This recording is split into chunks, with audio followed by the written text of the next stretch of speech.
All right, folks, it is the season finale of Three and Out. I am your host, Ryan Kieran. With me are our trivia finalists. The 3 seed Brian Let's Phillips, who go. upset 2 seed Pat Lane in the semifinal a few weeks ago, and our 1 seed, our favorite, Keagan Stiefel. Our betting favorite, Brian, not our personal favorite. Is Keagan undefeated? Keagan Stiefel. He has 1 loss on the year to Pat. It was in overtime. And it was in a record-setting performance. This kind of feels like 07 Pats, and I kind of feel like the Giants Pats. coming in hot. It is close to 07 Pats, I won't lie. How are we doing tonight, fellas? I'm doing great. Ready to get this win. I mean, this might be the end of me if I do end up blowing this. You know, this is the only thing I look forward to every other week. He's been living for this for the past 4 months. So yeah, so Ryan came to me with the idea, or just told us about the idea, and I was like, I'm in. Trivia, I'm in. Yeah. Like, that's what I do. All respect to Pat and Spags. They were on a bunch this year, super helpful. They were both enthusiastic, willing to come on whenever. But you two were the first people I came to with it. You guys were both in from the jump. You helped me test run it. So I am glad that in the inaugural season, this is our final matchup. Spags and Pat can have their time next year, but I think this is the fitting final matchup for the first season.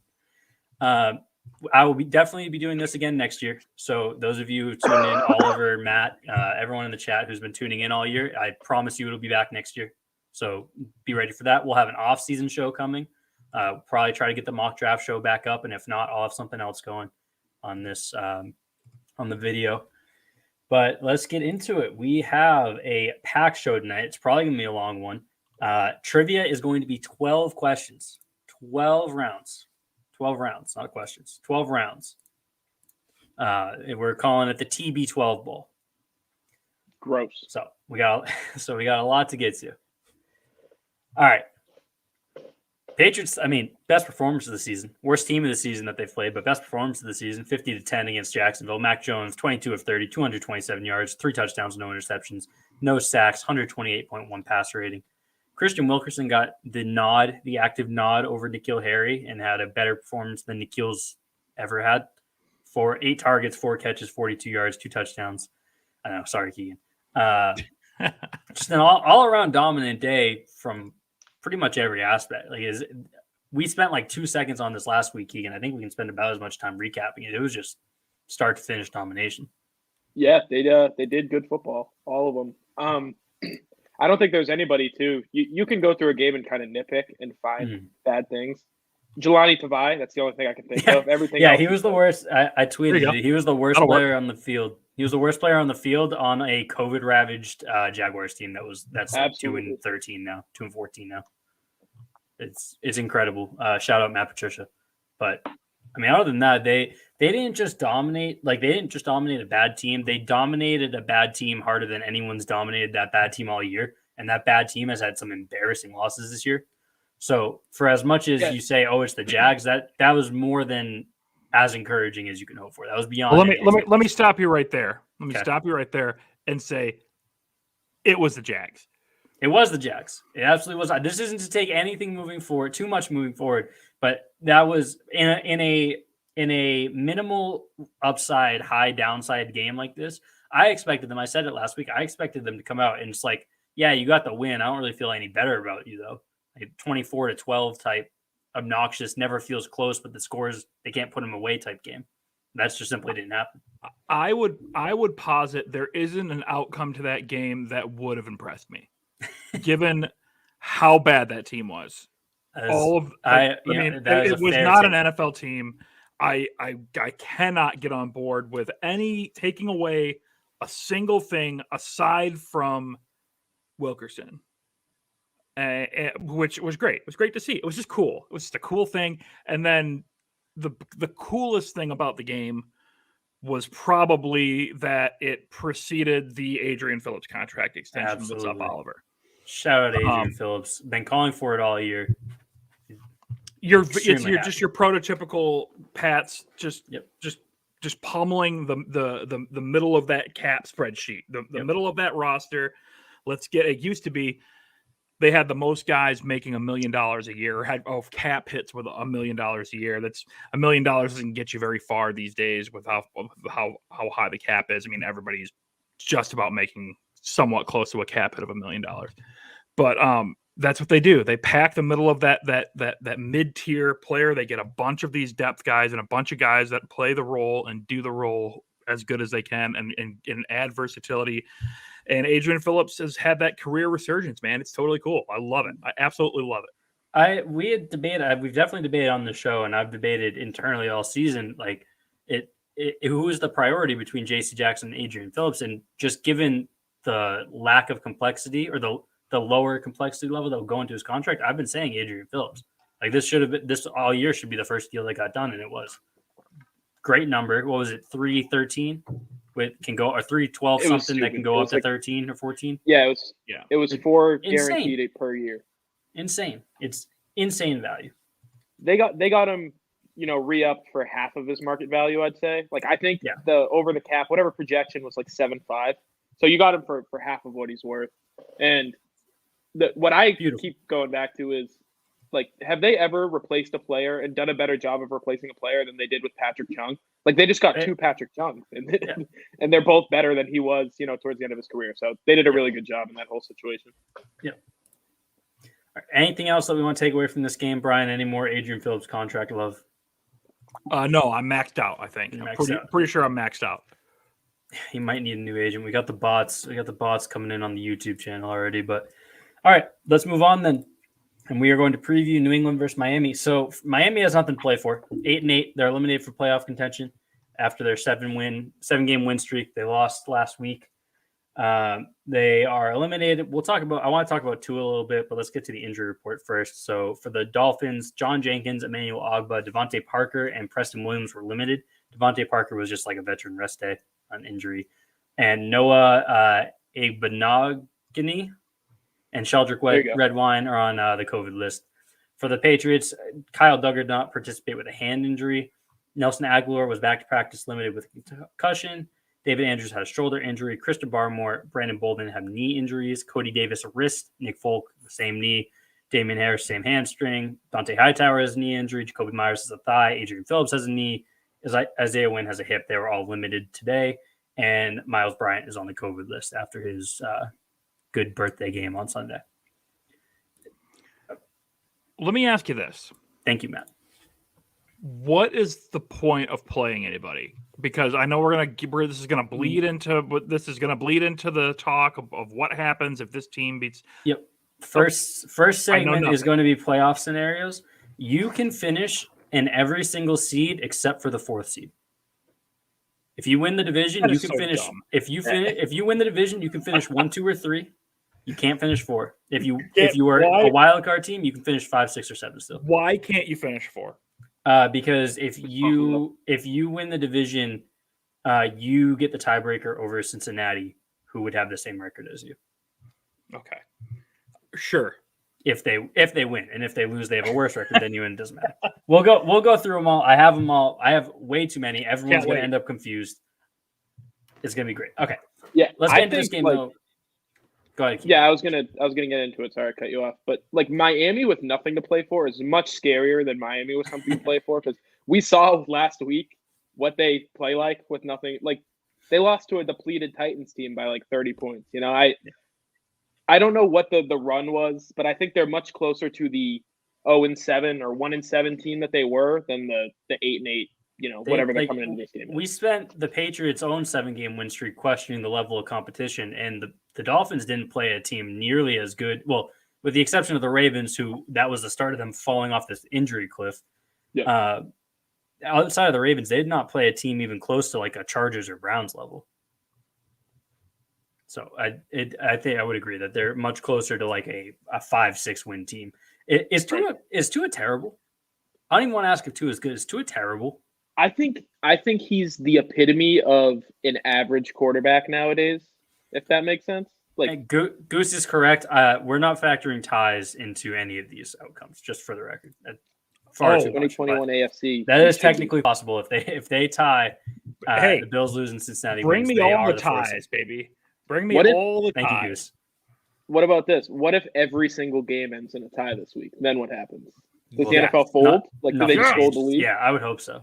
Okay. But is Tua terrible? I think he might be terrible. I think Keagan nailed it. Like, there is a new breed of average now, and correct. It's alluring prospect but bad. Mm-hmm. That's what it is. And it's Baker Mayfield, right? Like that's it's cachet. It's like Zach Wilson. It's like glam bad. I don't think Jared Goff is that bad.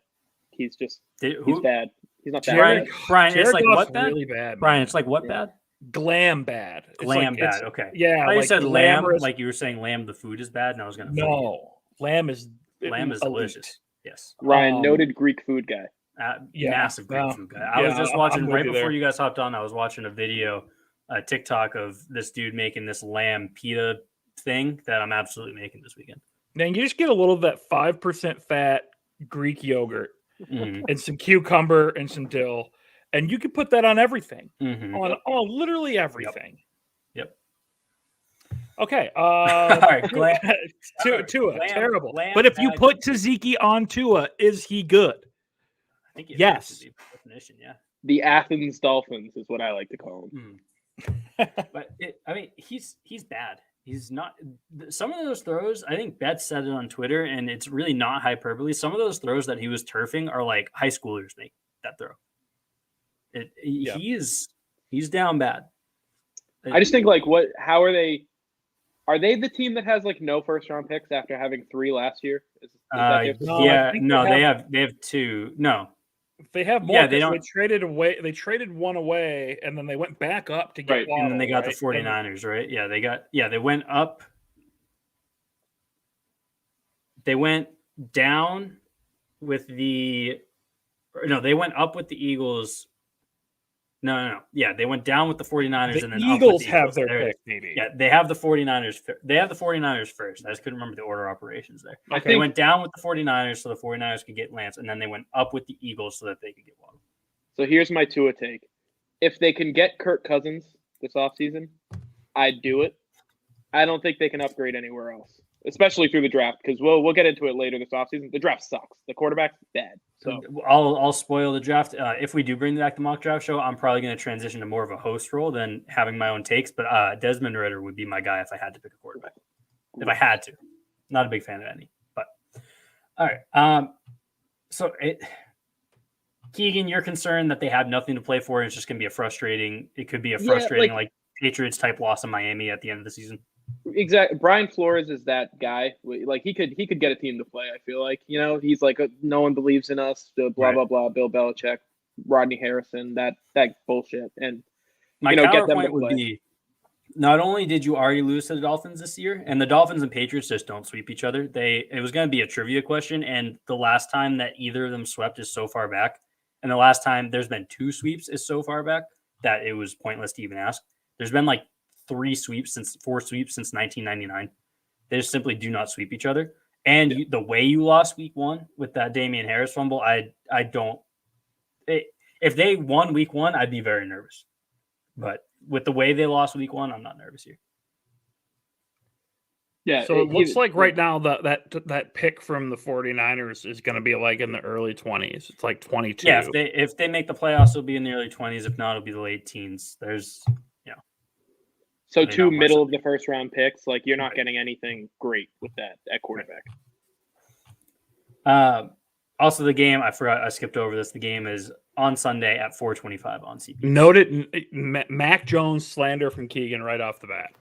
Do you remember when Devontae Smith in the pre-draft process was saying that Mac Jones is the best quarterback he's ever played with? And we were like, yeah, of course he's saying that. Mac Jones is the dude coming up. Or yeah, it was Jalen Waddle. You're right. Just on TV in front of everybody. Yeah, and then it was of course he's going to say that because Mac Jones is the dude who still needs to get paid. But it's probably just true. Probably just honest now, looking back. Yeah, it's so funny that Waddle ended up just playing with the guy he didn't want to play with. Yeah. He was like, I liked this other guy way better. But yeah, let me go play with the one that I didn't like playing with. Yeah, sheesh. It's tough. Very unfortunate. Matchup-wise, Brian, does anything concern you here? I don't think that it's not as far as last week where I said that there's no excuse to lose, but I think given what's on the line, which we'll get to, and you've already lost to this team once this week and they have nothing to play for, this would be a pretty inexcusable loss. My concern would be injuries. Like, they're not going to win the division. Like, I don't care about this game. I don't care if you're not winning the division. I don't care. My concern is how gung-ho they're going to be to try to win it. And, well, I guess Joe, I know very well that Jets-Bills is on at the same time. Obviously, they want the games being played at the same time so that one team can't get the advantage of knowing. Ohio residents get to watch Jets-Bills, which is going to be fantastic. But, like, they're not losing. The Jets aren't losing that game. Or excuse me, the Bills aren't losing that game. That's my concern. My concern above the matchup is I don't want a single guy getting hurt. I don't want a nagging hammy out there. I don't want a developed turf toe. I don't want any of this crap. Let's talk about this before we get to the playoff scenarios, and we'll kind of use it to transition into the playoff scenarios. Of the teams who you would play, again, Brian, like you said, more than likely you're not winning the division.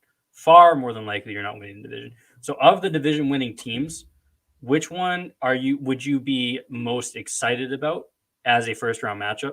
Both in terms of, I want two answers. I want in terms of like best game possible and best chances to win. It's Buffalo. For both? Wait, hold on. Best game possible, I think I'd agree with you. I do not think they have the best chance to win against Buffalo. No, they will demolish the Bengals. Like Joe Burrow won't survive the game.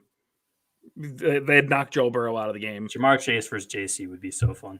Yeah, that'd be sick. They'll get their yards. They'll put some points up. But like the Patriots defense, that's exactly the kind of unit the Patriots defense would thrive against. Like they will absolutely wreck that offensive line. That's why Joe Burrow is sitting this weekend. But yeah, I think it's the Bengals on both. Like Oliver says, it's the Bengals on both fronts. I think I'd take the Bills as like an entertainment style matchup. Well, yeah, that's a great matchup. In terms of best chances to win, I would. It's so dependent on the health of everyone, but I think I would go the Titans in their current state, not knowing what Derrick Henry would look like, not knowing what Julio Jones would look like. If it's just AJ Brown, I love AJ Brown. I think that they could handle AJ Brown if they don't have anywhere else to go. If the Titans are fully healthy, though, I would probably pivot to the Bengals. Yeah. Yeah, I said Bengals on both fronts earlier this week. I just think New England's defense, Cincinnati's offense, that matchup, seeing that, half the game, so fun for me. And like Brian said, the Patriots would probably force like 3 turnovers and then score 35 on that defense. So I just think it would be a fun game. All right. Any last thoughts on the actual Miami game? Otherwise, we can get into these million playoff scenarios. No, not a single additional thought. All right, we are on to second down then, folks. All right, so we're just going to work through playoff scenarios. I was also going to do some predictions. We might still do that depending on how long this goes, but there are a lot of scenarios here, and it's going to get confusing. So we're going to stick with this, and if we have time, we'll do some predictions. All right, you guys ready? Ready. So let's get the easy stuff out of the way. To win the division, you just need a win and a Bills loss. It's not going to happen. Let's pretend that it's possible that it happens. If it does happen, you win, Bills lose. You are at least getting the 3 seed. 3 seed. Camera's a little high here. Hang on. Say that again. Say the 3 seed thing again. You win, Bills lose. This is going to be a process. You're just going to have to bear with me. That is the floor. If you win the division, your floor is the 3 seed. Right. Okay. That I get. If the Titans or the Chiefs lose, Titans are playing the Texans, Chiefs are playing the Broncos. You would think the Broncos are the more likely of the two, but neither are very likely. But if one of them lose, you are the 2 seed. Wait, and if time out. No, I want to know. This has got to be broken down way simpler for me. I need, if the Patriots win and the Bills win, what happens? We're getting there. Okay. But this is You're just going through the division win the division. Yeah, Brian. The division scenarios are the easy ones. So you win, Bills lose. You get the division. Everyone else who are in division holders wins, you're the 3 seed. If the Titans or the Chiefs lose, you're the 2 seed. If they both lose, you are the 1 seed. So Titans, Chiefs, Bills lose, Patriots win, Patriots 1 seed. What are the odds of that happening? Less than 1%. 0.01, yeah. 1 of 1.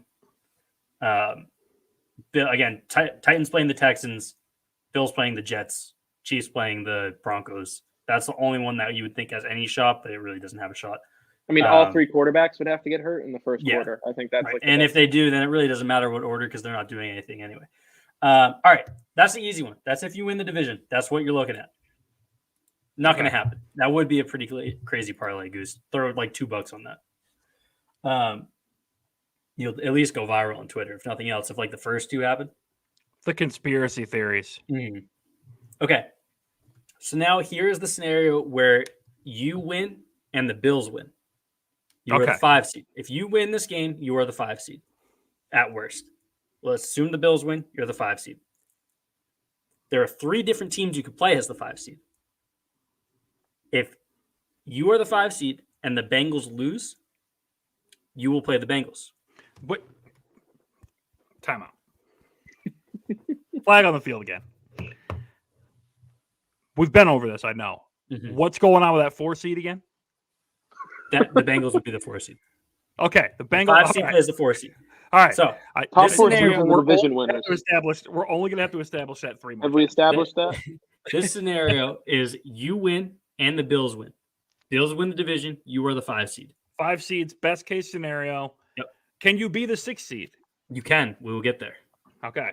But if you win, you cannot be the 6 seed. If you win this game and the Bills also win, you are the 5 seed. All right, that I get.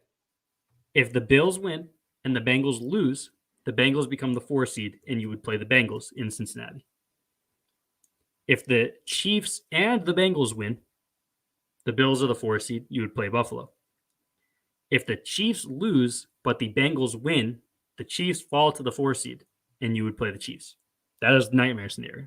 All right, so most likely scenario. Most likely scenario, you're playing Buffalo. Going to Cincinnati. Although, because with Joe Burrow out now. Although it's also backup QB for the Browns. Oh, if that happens, I'm 100% going. I'm an hour and a half. Oh, you need to. Absolutely. 100% going next weekend. My wife's got all her friends are in Cincy. We've talked about this on the show here. Cincy, underrated nightlife town. Yep. Big Cincy guy.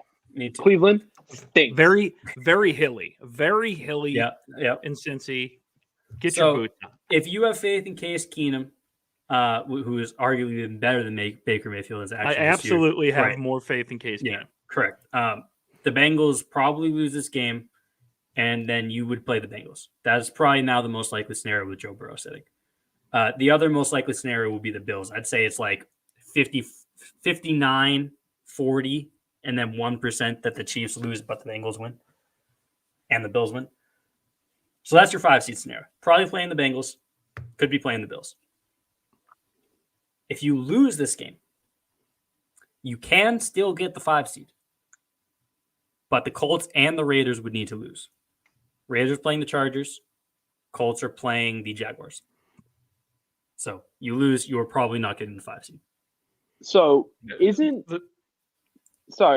Chargers versus Raiders, that's a win and in, right? That's a win and in, but the Raiders have the tiebreaker over you, and the Chargers do not. How? What tiebreaker? It goes to like conference schedule or something like that. Okay. See, that math doesn't math. Conference record. Like if you're in a win and in game, it should just be the 7 seed. You waited this long, the spots have already been filled. You get it, but you're too late. Yeah, the Chargers fall behind. We're Raiders. Out of spots. We don't have the Raiders. If the Raiders win, they are most likely the 5 seed. That's the most likely outcome if the Raiders win, I believe. Or no, because the Colts are going to win against the Jaguars. Take it back.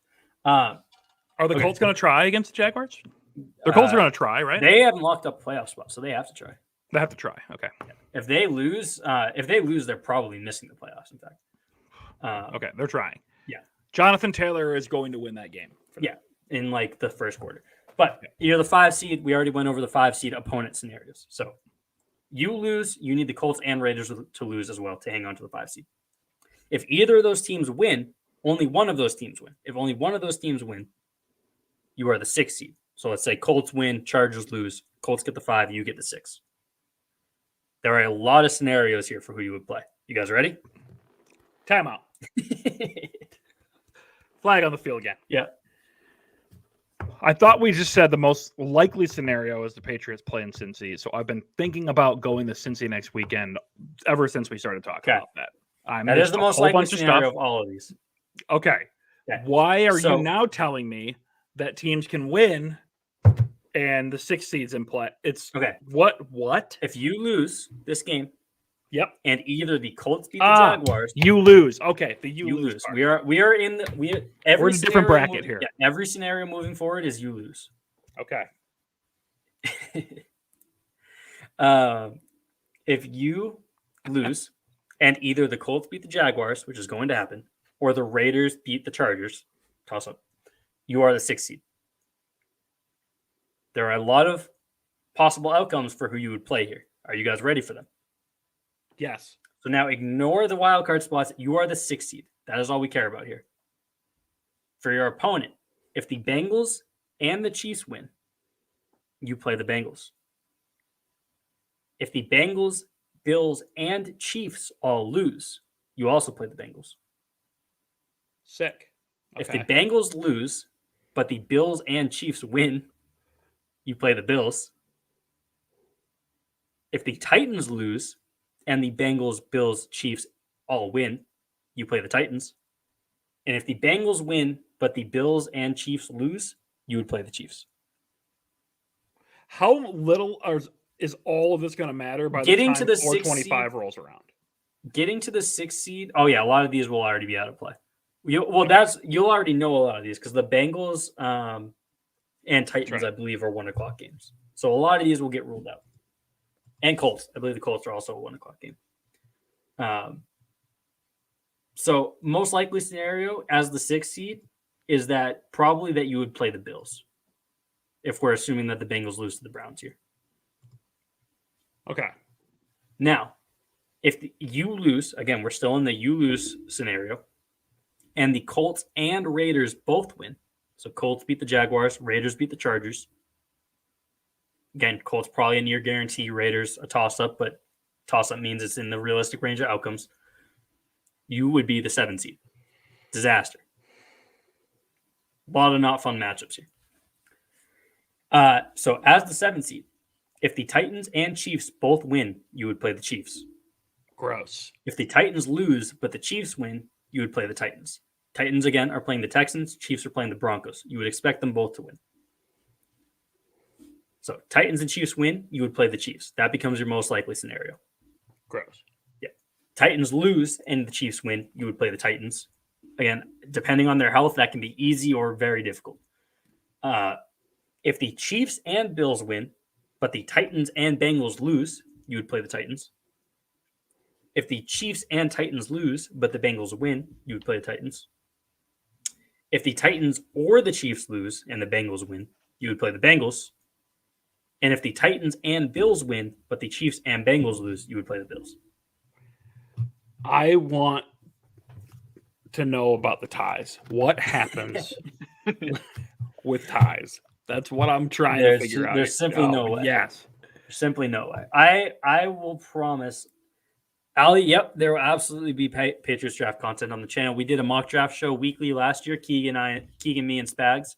That will most likely be back this year. Stay tuned for news on it. We started, late February last year, Keegan? Yeah. So probably somewhere around that time range. Yes, they get returned to the store. Thank you, Matt. So we'll recap each spot. You can finish as the 1 seed. Almost certainly not going to happen. You would get the bye.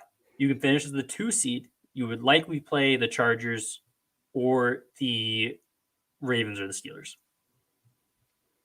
You can get the 3 seed, where you would likely play the Colts at that point, I believe. You cannot get the 4 seed without ties. You can get the 5 seed, where you would likely play the Bengals. That is the most likely outcome of all of these, I would say. 5 seed, play the Bengals. 6 seed, you would probably play the Bills. 7 seed, you would probably play the Chiefs. Don't get the 7 seed, please. Any questions? Everyone confused? Everyone sufficiently confused? Is there like a percentage of what's going to happen? Like there's a 30-something% chance that I Patriots did all of this clicking around on Playoff Predictor manually. Psychotic behavior. Absolutely. Dedication to the show, baby. Absolutely psychotic behavior. All right. Give the fans what they want, Ryan. We still got 2 more segments, pal. We still got 2 more segments, friend. I'm ready. Let's do it. All right, let's get it. We'll move on to the next segment. We won't do playoff predictions. We are, however, going to do final award predictions. I can do that. Okay. You guys were both on week 1 when we did our initial predictions. Keagan was on with me mid-season when we updated them. And now we are here to do final. So let's get into it. First, we're going to bring in a new one. In my opinion, there's no point in voting for Coach of the Year during the year because it's such a narrative-based award. But now that we're at the end of the year, Coach of the Year. We're going to go Brian, Keagan, me for each of them. Brian, who is your Coach of the Year? I don't know if I need to go first. Certainly going to go first. Now that I said that, I have to go first. Man, Mike Vrabel killed it this year, man. Mike Vrabel killed it this year with what they went through. Got Deontay Foreman looking like Derrick Henry out there. I mean, all of those injuries and everything they've gone through, that's crazy. I probably go Mike Vrabel. I know Zach Taylor's hot right now. Bill Belichick I'll never ever vote for Bill Belichick to win Coach of the Year or Executive of the Year just because I think it's funny. And like don't ever let him win one again because it just shows how stupid this is. The Patriots through. If you beat just one of the Colts or the Bills, you're probably the 1 seed, and he has it locked up. But and I mean Mike Vrabel. Keagan? So I had Mike Vrabel written down just because, like, the Titans, everybody on their roster got hurt at some point. They've used the most players in NFL history throughout a season. Do you have Mike Vrabel as well, or do you have someone different? I have Mike Vrabel. All right, I'm going to throw another one out there because Oliver said it. Matt Lafleur. He's been Coach of the Year for like 4 years. Yeah. It's too good. They're the first team ever to go win 13 games in a row, 3 years in a row. I mean, which is insane. But here would be my argument for Vrabel over Matt Lafleur is that other than Aaron Rodgers just telling the world that he's a supreme weirdo this year, they've really had a pretty optimistic outcome. The defense got a little decimated, but compared to what the Titans have had to go, it's insane. It is insane that the Titans are the 1 seed. They shouldn't have made the playoffs with what they went through. Yeah, like Westbrook-Ikhine was their wide receiver 1 for the month. Their top 2 wide receivers were healthy at the same time for like 3 weeks this year. Chester Rogers was a thing again. Derrick Henry has been out. Their defense really isn't good in the first place, and they've been performing well all season. They had a 4-week stretch where they beat the Bills, the Chiefs, the Colts, and the Rams 4 weeks in a row. See, I have Mike Vrabel, and that's my choice, but I did want to throw Lafleur out there because he should be the runner. You said narrative-based award. Like, the guy's just really good at his job. Why does he just most handsome coach in the league as well? Absolutely. Very tiny person. Hilarious. Very tiny person. But, like, the fact that he didn't have to deal with as much stuff and he gets penalized for that kind of sucks. I just think that sucks for him, and he should get a mention. He would be my runner-up. I would probably be Vrabel. We can do win play show if you guys want. It feels like a lot, but we could. I would probably go Vrabel, Lafleur, Belichick. Same. All right, let's get on to defensive rookie of the year. I think Frank Reich needs some he gets love. Too. He would get love as well. Yep. Shout out Frank Reich. I'm a big Frank Reich guy. I mean, that team they're up and down all the time too. But I mean, he's got them cooking had them cooking at the right time. Loves Carson Wentz makes him ineligible is the issue. That's fair. Hey, totally fair. All right, defensive rookie of the year. I'm not going first this time. This has got to be. It's going to be the same order every time, Brian. You're up first, right into it. Congrats on being the away team. I mean, it's Micah Parsons. It's not even close. This is the farthest blowout ever. I mean, he's in the defensive player of the year talk. Like insane player. I can't believe. Like I watched him. I watched him create an interception against New Orleans on that Monday. I believe it was a Monday night game, where he came out and picked up a wheel route and ran it, and it was on a wide receiver, and he ran the route for the guy and created an interception. It was like the craziest play I've seen from the edge, taking a fast 3 jet motion wide receiver on a wheel route to the other side of the field and creating interception. I mean, the guy's an absolute freak. Keagan, you're I not picked allowed it to have before him the for year. answer. Yeah. No, I picked it before the year. Michael Parsons. He can do literally everything. Like, how many players in the NFL can rush the passer, stop the run from the middle of the defense and cover? Like, that's like, on the mock draft show last year. He wasn't my linebacker 1. He was my linebacker 2, like a close 2. And it was because instinctually as a linebacker, like, fitting runs, and as a linebacker, he really wasn't there. It was just pure athleticism they typically won on. What I neglected to account for is that he's just going to be the best edge rusher and the best pass coverage, like, corner in football as well immediately. Yeah. He is just absurd. He is going to win Defensive Player of the Year someday. He is absolutely absurd. And I hope that they might win it this year. Right. He's that good. It's not close. This quick one, much more contentious one here. At least probably not to the group of us, but at least on Patriots Twitter. Offensive Rookie of the Year. It's Jamar Chase, and I don't want to hear anything about it from the Patriots fans. It's not close. It's the gap between 1 and 2 there is closer to the Micah Parsons gap than anybody would think. Like, it's really not close. He's almost 1,500 yards, like insane production, taking the league by storm. It's a Randy Moss-ish type of year. Like, I'm sorry, guys. Yeah, Mac Jones was pretty good this year. It has to be Chase. Yep, Ellie has to be Chase. I know Keegan's on the same train here. The word valuable is not in the award title. Nope. It's the best player. Nope. Is Jamar Chase. It's not close. He is a top blank wide receiver already. He's a top 10 guy. I'm fine with it. 5. I was gonna say 5. Right on that border. Especially if we're going if we're throwing past seasons out, I don't think it's arguable. But I think he's 5. I would without actually thinking about it, 5. Devontae. I don't know yet. I don't know yet. There's a lot of stuff to clean up there. There's a lot of rough edges. Tyreek. I would even, if we're factoring in this year, I'd be willing to throw Hopkins behind him. Overall, I'd probably still put him ahead. I mean, Steph Diggs. That would probably be my 4 that are definitely above him. Then you got like Justin Jefferson. Justin Jefferson. I'd say they're like right there. AJ Brown probably a half step behind them. Man, I don't know. You watch AJ Brown take over a game like he did against San Francisco, and it's like, and then where are we putting Deebo Samuel in this conversation? I was just about to say, it's such a different player, but he's like Tyreek Hill kind of old. I think Deebo's the most fun player in football right now. If you could Cooper Kupp, like we're crazy right now. We're crazy. Oh yeah, Cooper Kupp. Cooper still falls back 10 to me. Back 10. I think if you could throw athlete as a position out there, like Deebo's probably first, yeah, easily. We should. I can't talk about Deebo anymore. If there was a flex, AJ Brown and Deebo, Brian. AJ Brown and Deebo. Terry McLaurin. Had your pick of either of them. Chris Godwin. DK Metcalf. Tony Garcia, Chris Godwin, and I'm a little upset, you guys. Kendrick Bourne. Well, for what? For best wide receiver? Number 1. I mean, he's 1, 2, and 3. We're talking about 4th place here. What year did he get drafted? Was he 18? He was never drafted. Well, yeah, but I think he came in like 2017. Dunked on me. You're in my head. Yeah, Oliver's saying don't do this. Let's move on. All right.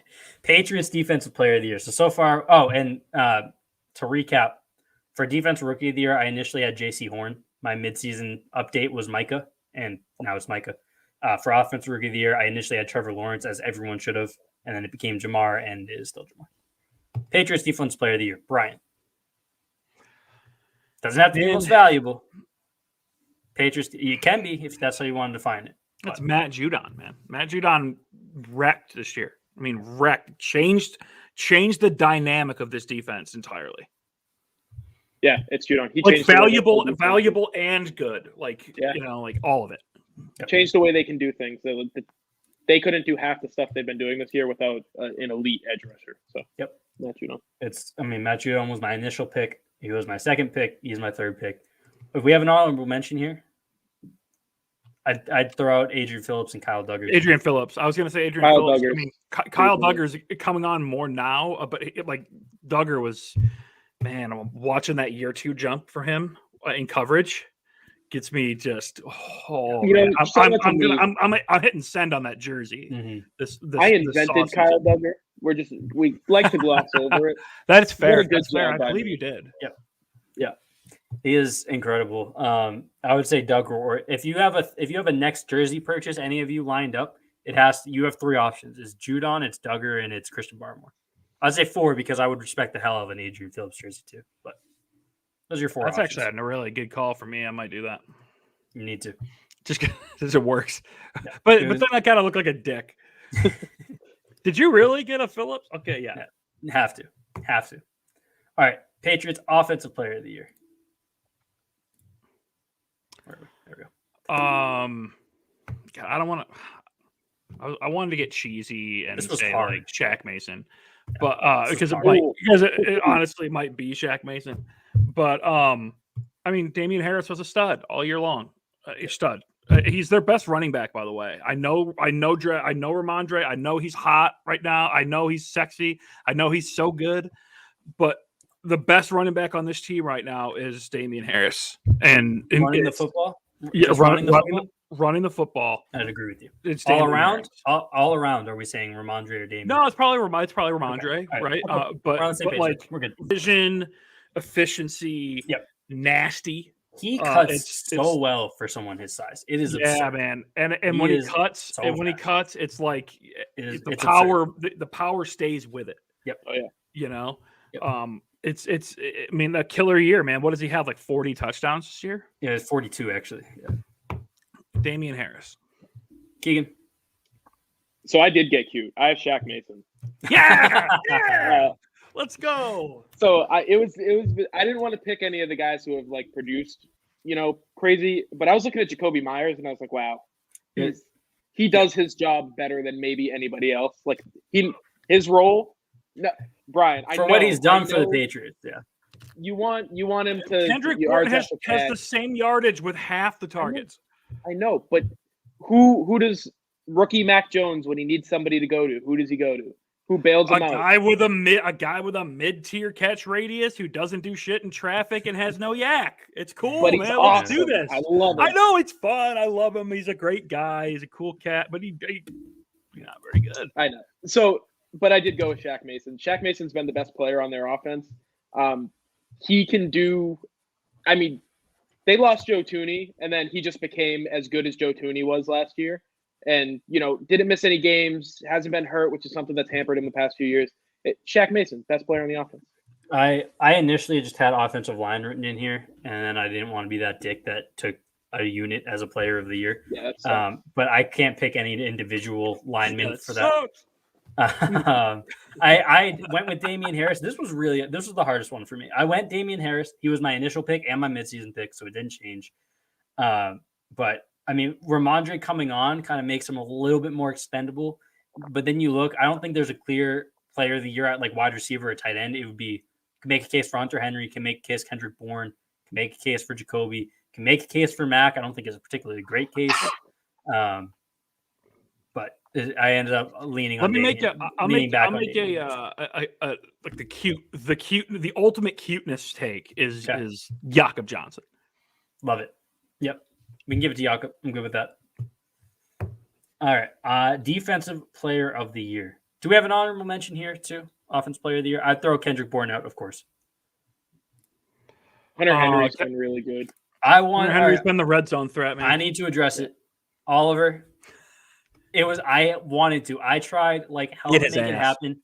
I think ultimately, if we are being completely – by the way, did you guys see Nate Tice's tweet today? Best yards per target in NFL football in 2021, Kendrick Bourne. Best yards per target in the league in 2021. Yeah. Partially because he doesn't get enough targets. Because Jacoby's getting the targets. Let's make sure we're just giving Jacoby Myers 150 targets. Kendrick Bourne is by far a better receiver than Jacoby Myers. If I had to pick one, he's going like 3 rounds earlier.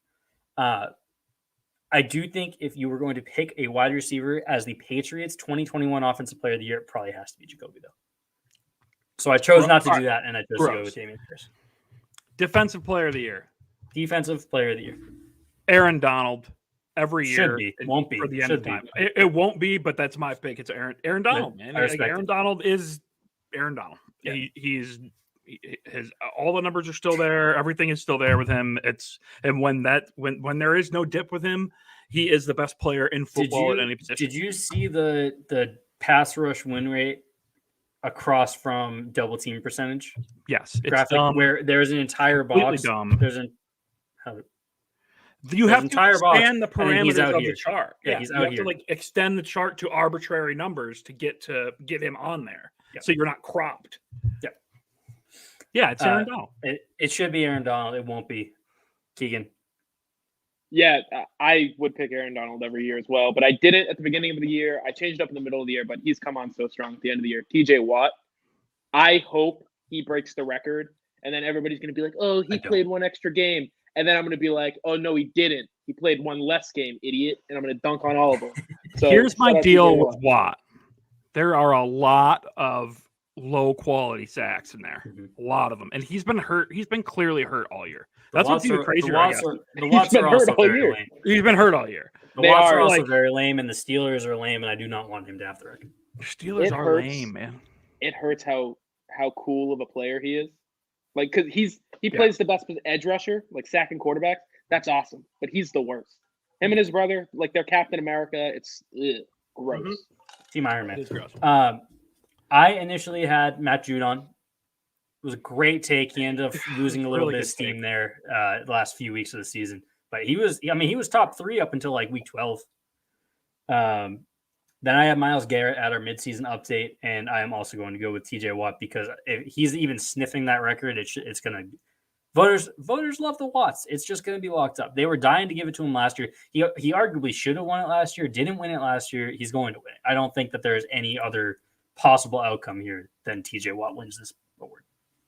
I also don't think like Jalen Ramsey gets enough love all the time. Defensive backs in general, because they just don't, unless they're getting the weird interceptions years like Trevon Diggs is this year. They just don't get enough love. Like Stephon Gilmore, like we probably won't see another defensive back for another decade. Oh, Ali asked what I mean by low quality sacks on the TJ Watt. He had a lot of like chase downs, a lot of coverage sacks, like earlier in the year. A lot of you run around, you end up getting run around the pocket. You turn back upfield. The quarterback steps up because there's nowhere to go, and you tackle him from behind 5 seconds. So like we're talking like 5 sacks either way. You know, like they're so arbitrary all the time that like from a skill set perspective, like 2020 TJ Watt was a far more dominant player than 2021 TJ Watt. And it was clear that he was hampered all year. Yeah. And with Watt too, like who is rushing on the opposite side of him this year? Like Alex Anzalone or no, it's Highsmith. He's had a good year, Alonzo Highsmith. Okay. But they had Ingram and they stopped playing Ingram because Highsmith was good, which doesn't make any sense to that. Ingram's really good. Right. But yeah, and they saved the Chiefs defense by gifting him to them.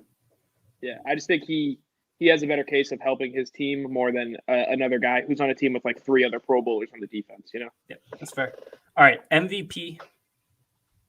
Brian. What about Offensive Player of the Year? I believe the beginning of okay, we'll pause for a second. I didn't have I'm sorry. I'm just going to make there's only 2 options. Jonathan Taylor or Cooper Kupp.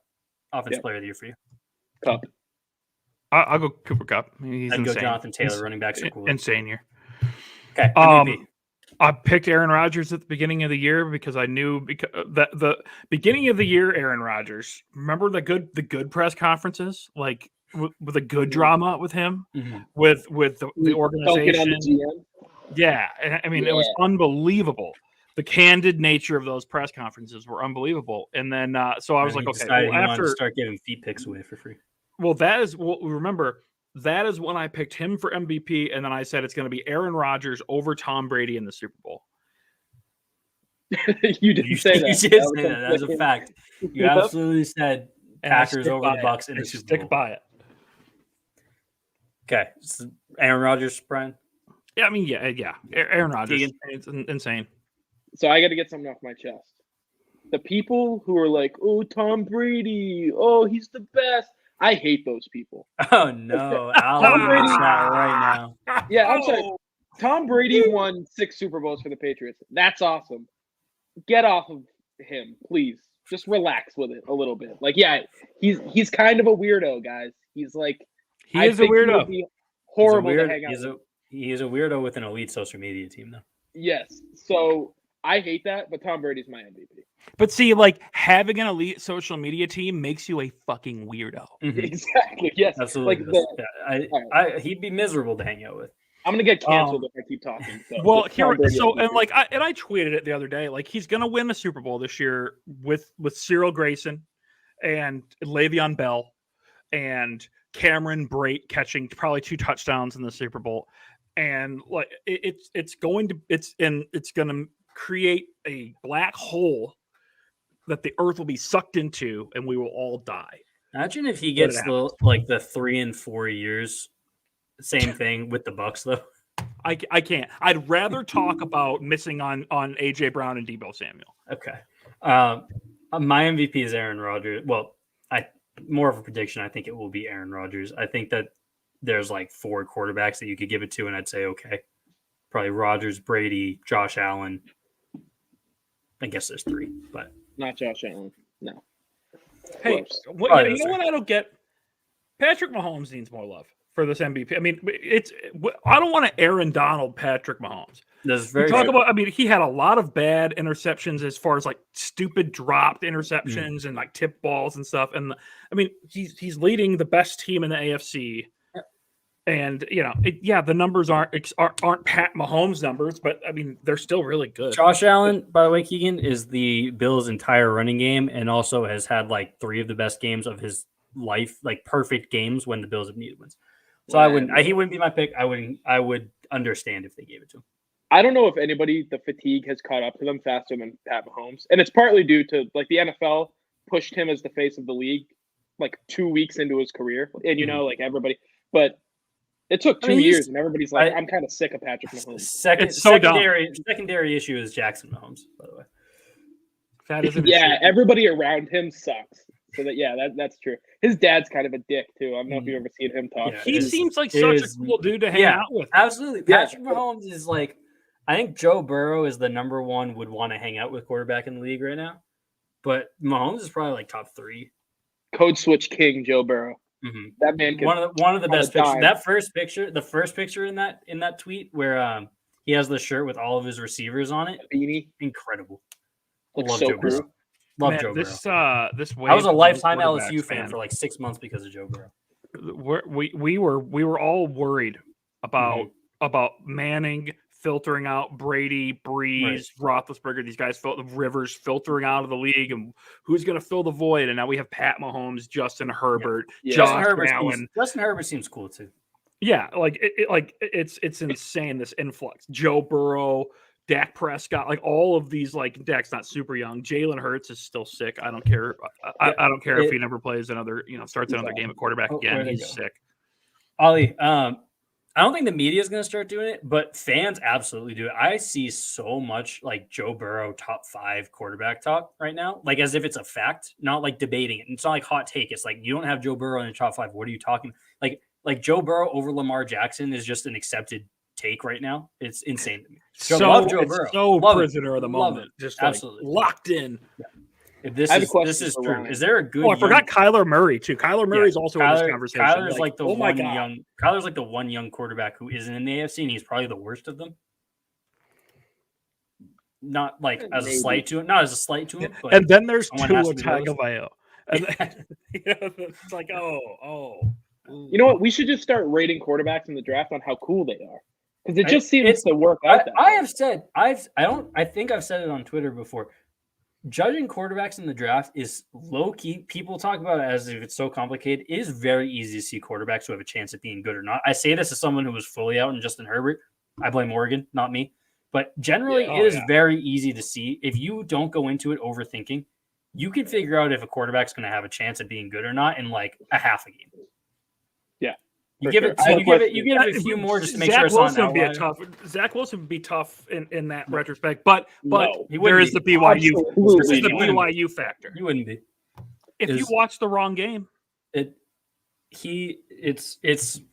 relatively easy if you're just taking a look. Wait, I have a question. I keep go for it. Earlier this year, we picked young quarterbacks over Mac Jones. We did that thing where, like, who would you rather have, Mac Jones or this young quarterback? Yep. I picked Jalen Hurts. You and Spags both picked Mac Jones. Mm-hmm. You both called me crazy. Would you think about it a little bit longer now?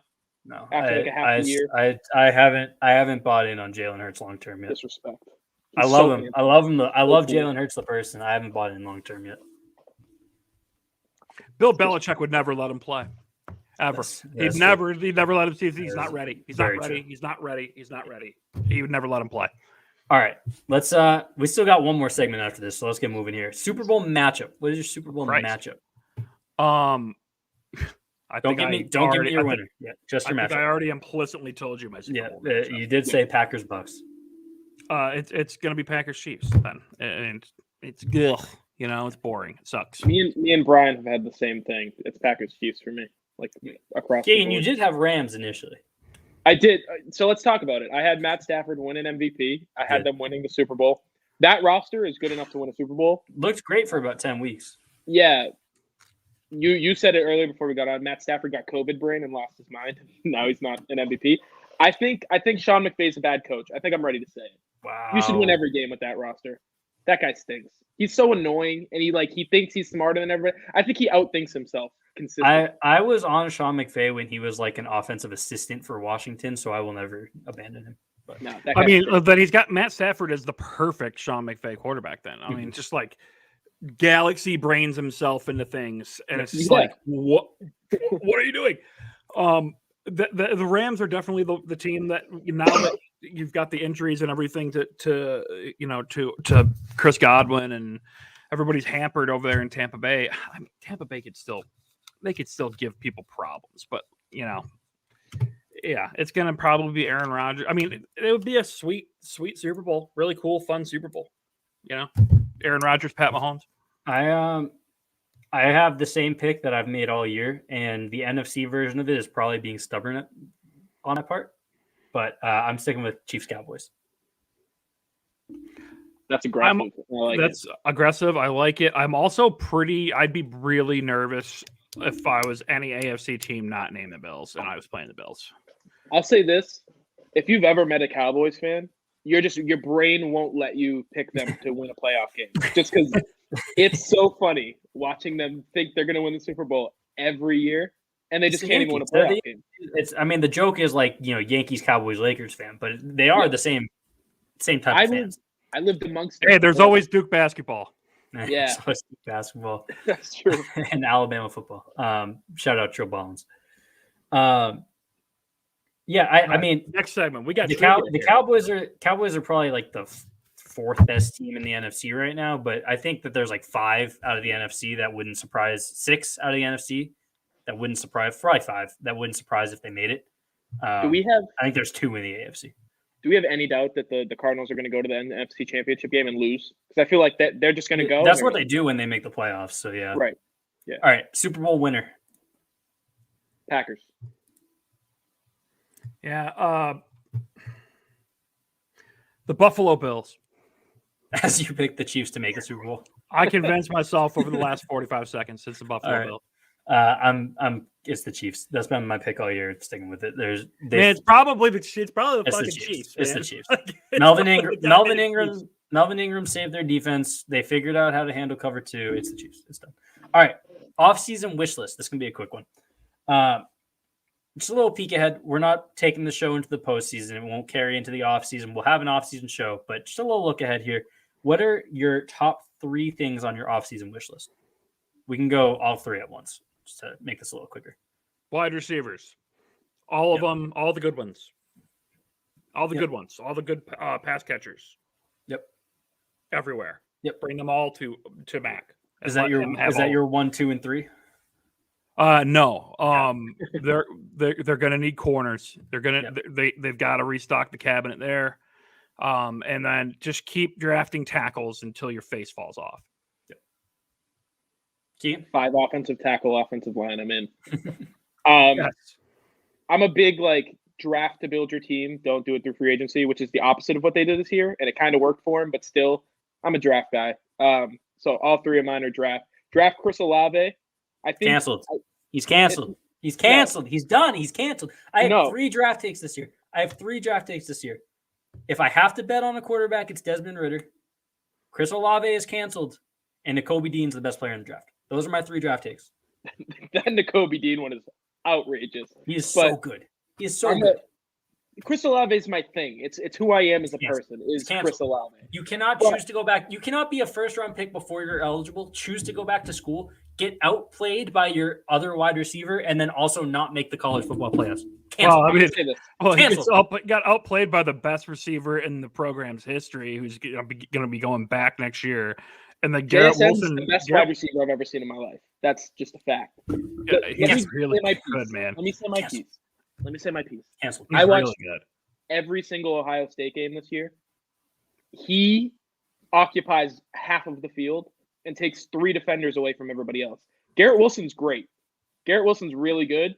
I think Chris Olave is better. Draft him. He'll do enough during training camp to get a shot to actually get the ball, because you know how the Patriots like to draft receivers and then just don't know what to do with them. I think he'd be very fun here. Yeah, I think he's going to be good. I'll move on. Draft Kyler Gordon. If you don't know Kyler Gordon, he's the number 2 cornerback at Washington. He's probably like a 2nd, 3rd round pick. He's the most athletic human I've ever seen.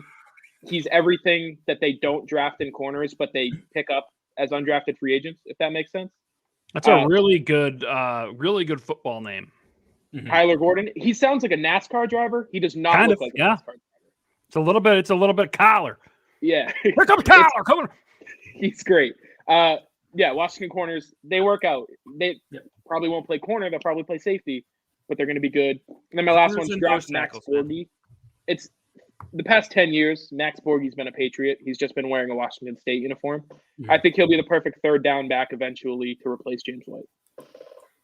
All right. I have number 1, true outside wide receiver 1. Probably has to come in the draft. We all want JC Jackson back? JC Jackson back? Yeah, tag him. Yeah. If you do that, you're not going to have the money to sign a wide receiver 1. There are no wide receiver 1s anymore. Godwin should be back some point in the season. Gallup should be back some point in the season. You got it. They're gonna. That's. And then I would consider Mike Williams a good enough wide receiver 1. Yeah, Mike Williams not coming to New England. He's not coming to New England. He sure is. No. But those would be the 3. Second, I'm gonna skip to my 3rd because I want Keagan back for the second one. Something at corner. I can live in a world where JC Jackson walks. I don't want it. I don't think it's going to happen, but I can live in a world where it happens as long as they have a plan there. Because it's not good if he walks, you need 2. If he walks, you need 2. I trust them to find 2, but if he walks, you need 2. I would want him back and then 1 more. I don't trust anybody. I don't trust anybody to find 2. You don't just find 2. You need 4. You need 4. Yeah. You have John Jones. I was going to say you have John Jones right now, in theory. I think you need 3. Okay, and then that would be my 3rd. My 2nd is Mac Jones arm steroids, please. I like that. Just straight into his arm. If just directly into his right arm. It should look like mass twice the size of the left arm. Just get his arm strength up to like average in the league. Stick with me here. If you tear his UCL, get him Tommy John. They always come back strong. Mm-hmm. Pitchers nowadays, they throw faster. Yep. And it'll take a year and a half, but give him some Tommy John. It'll work. Just get him up to average to slightly above average arm strength, and you've got at least Joe Burrow. You've at least got Joe Burrow. So those are my 3 offseason wish lists. Any other takes you want to throw out there? I'm cool with letting Joanne Bentley walk. That would be another thing on my wish list here is don't pay him. Yeah, that guy has earned money, but not from New England. They'll keep the meat grinder going. Then you got Cam McGrone coming back next year. Cam McGrone. Love to see Raekwon McMillan. I was very excited about when they signed him, and in preseason, he would have taken Bentley's job if he stayed healthy. Maybe not by the end of the year if Bentley showed what he's been showing in games and practice, but I think he was a 1-year deal. But you keep him around, bring him back next year, see what happens. You can replace Bentley.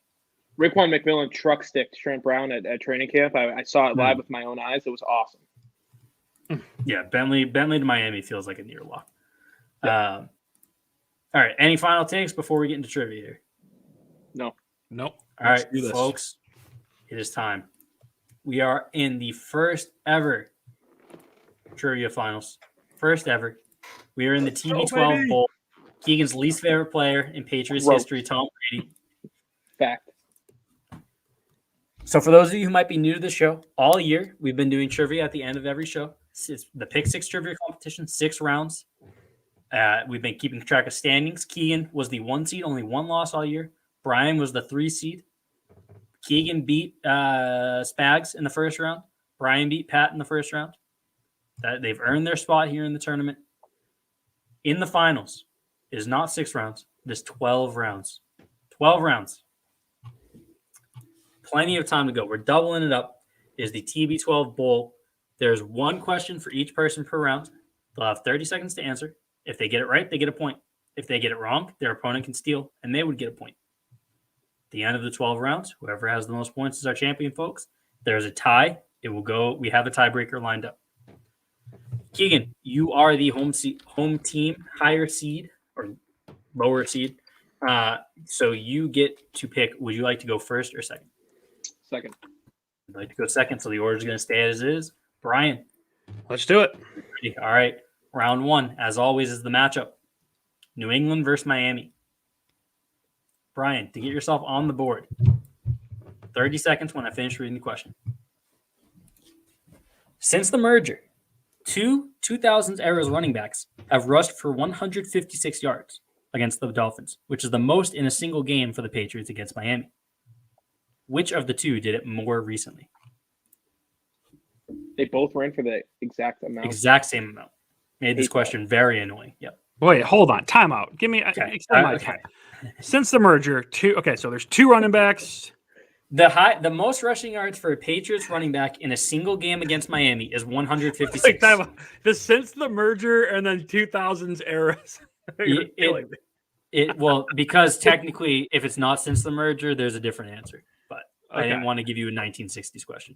That's and then Larry. It was Jim Nance.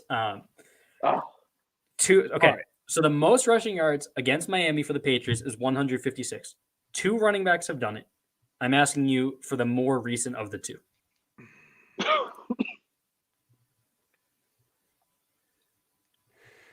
Lamar Miller. Patriots against the Dolphins. Oh, wait.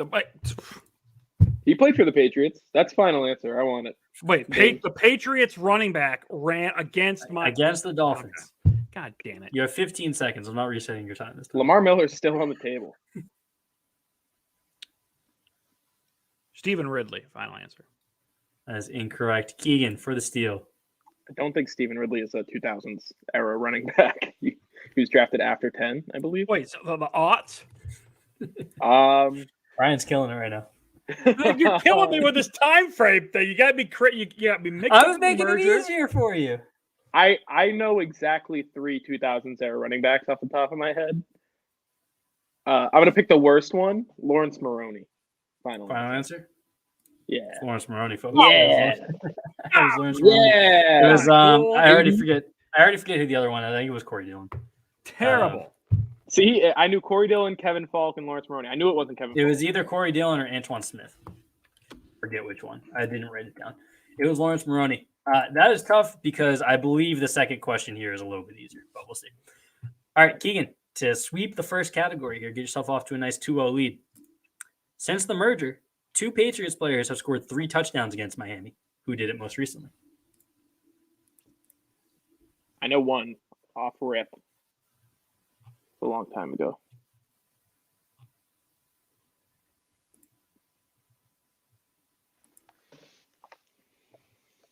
3 touchdowns in a game?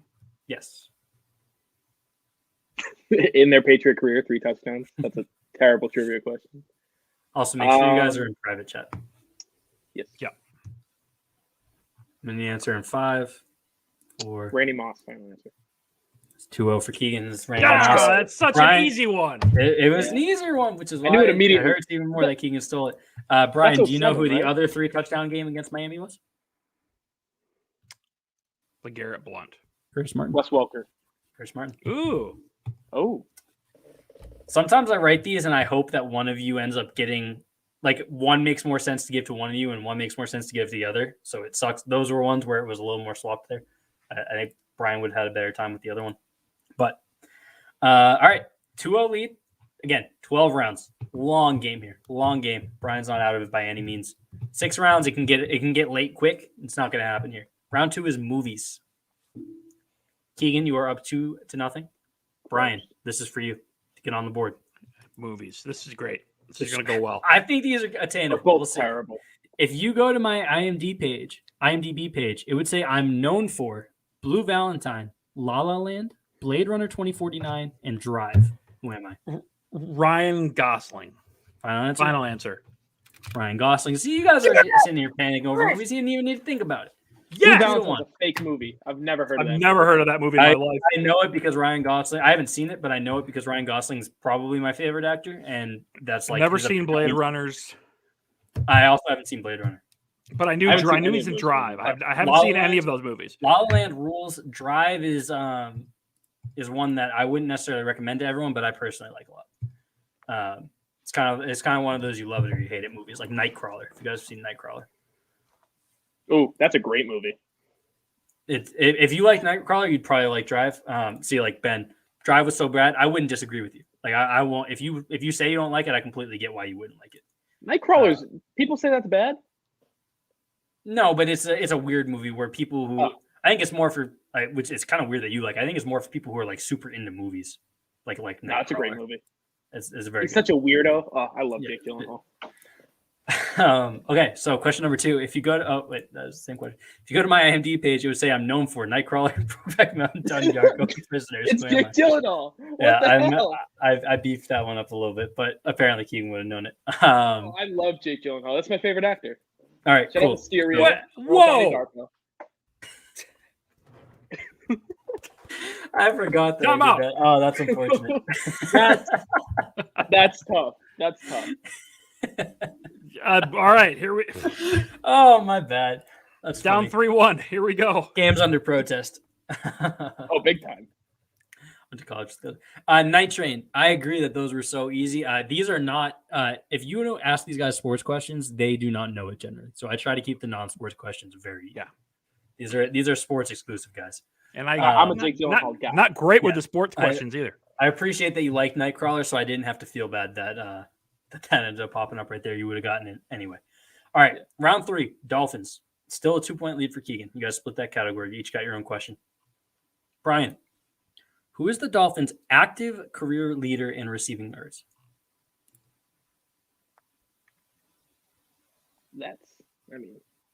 Wait, they could still be elsewhere in the league? Could be elsewhere in the league, but they're still playing.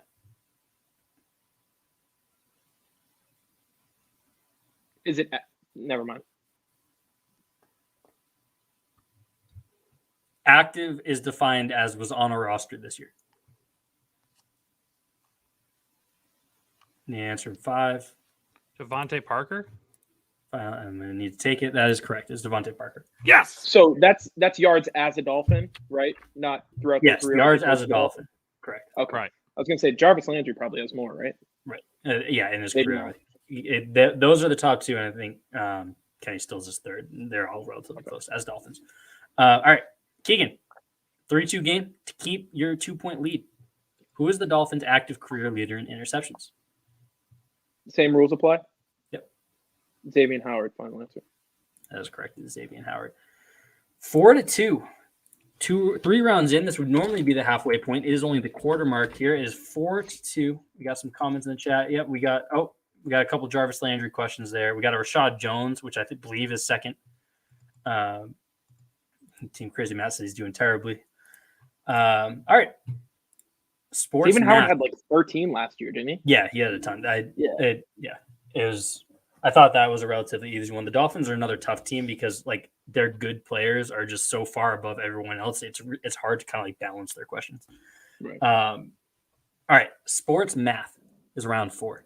Oh, God damn it. Pat's sitting here hyped. He doesn't get to do it. All right, Brian, I want the sum of the number of 2021 10-win AFC teams entering this week, plus Damian Harris's jersey number, plus the number of conference wins the Patriots have in 2021.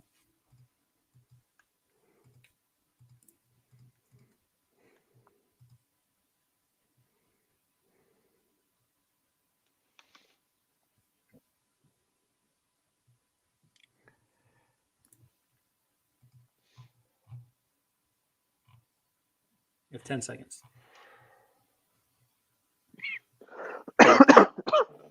The answer in 3, 2. 55. Final answer. I need to take it. That is incorrect. Keagan, 10 seconds for the steal. That's way different than what I had in mind. That's Brian doing sports math. 52. Final answer. That is incorrect. The correct answer is 50. Damn. We have any? We did not have corrects. It was. I'm with Ben here. It should be a credited college course. Damian Harris is, of course, number 37. There are 5 10-win teams in the AFC right now, and they have 8 conference wins. God, they got to get the man in a different number, man. It's so bad. I like it. I've grown to love it. That's gross. All right. Still 4-2. Keagan, you can add to your lead here. I want the sum of 2021 10-win NFC teams, Ramondre Stevenson's jersey number, and the Patriots' number of home wins in 2021.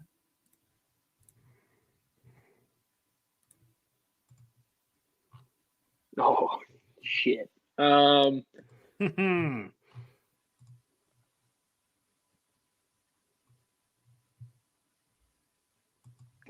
Final answer. Can you repeat the number? 47. Final answer? Yes. 47, folks. Keegan's doing Keagan things right now. Keegan's doing Keagan things right now. Was that a guess, or did you have numbers in mind for each?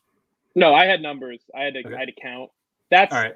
That's where I struggle. So it was there's also the 5 actual adding. Yeah. There's also 5 10-win NFC teams. Ramondre is number 38, and they have 4 home wins on the season. They went 4 and 5, right? Yeah, 4 and 5. Okay, I almost did the same thing I did last time, but I caught myself. I like Damian Harris's jersey number because I like that him and Ramondre are 37-38 together. I think that works. I hated when Ramondre took 38. That's such a terrible number. Mm-hmm. But I like now that they're a duo. I mean, leaps and bounds better than 37. 37's more slimming. Yeah, I don't know that it is. 38. There's nothing slimming about having a big fat twisted 3 to start your number off. But you don't like 33 as a running back number? 33 is a sick number. But that's it's thick. 32 yeah, is a the bad 33 is great because you've got that nice bad running back number, except for Maurice Jones-Drew. Great defensive back number. Shout out Devin McCourty. Nope. It's not all about the even odd numbers. It's about we need some symmetry. Okay. Okay. All right, round 5. Keagan, how do you feel about 44? 44 is borderline. I like it better. I like it better for an athletic linebacker. I like it better for non-sports things. 37 also had Sean Alexander. That is a good point. That's true. All right, Keagan, you were a punter, right? That's right, and defensive line. Don't get it twisted, baby. Let's get it. 2 sacks senior year. Round 5. Keagan leads 5-2. Category, as always, is the Patriots. This category is probably going away next year because I am out of things to ask about the Patriots. That's correct. Who was the quarterback? Yeah. 5-2. Brian, close the gap here. I am proud of these questions, though. We'll say only one player in Patriots history is credited with 100 or more solo tackles in a season. They did so twice. Name that player. This is unbelievably difficult. Teddy Bruschi, final answer. That is incorrect. That's a quick answer. 10 seconds, Keagan, for the steal. It's a DB. I bet it's a DB. Patrick Chung, final answer. That Is incorrect. Someone that has not come Is it Gerard Mayo? There are 3 correct answers in the chat. It's Gerard Mayo. Someone that has not come up all year on this show. Shout out Gerard Mayo. I knew it wasn't Teddy Bruschi because that's the first person I thought of. Shout out Gerard Mayo. Not a numbers guy. Interceptions guy, Teddy Bruschi. Keagan, to continue, Gerard Mayo probably should have had a defense player of the year, or at least like a top 2 in defense player of the year, by the way. All right. Keagan, to extend your lead. Yeah. Only one player in Patriots history is credited with 10 interceptions in a season. Name that player. I'm convinced J.C. Jackson had like 11 last year, but it can't be that. Ty Law, final answer. That is incorrect. Brian, to get yourself back into this game, you have 10 seconds.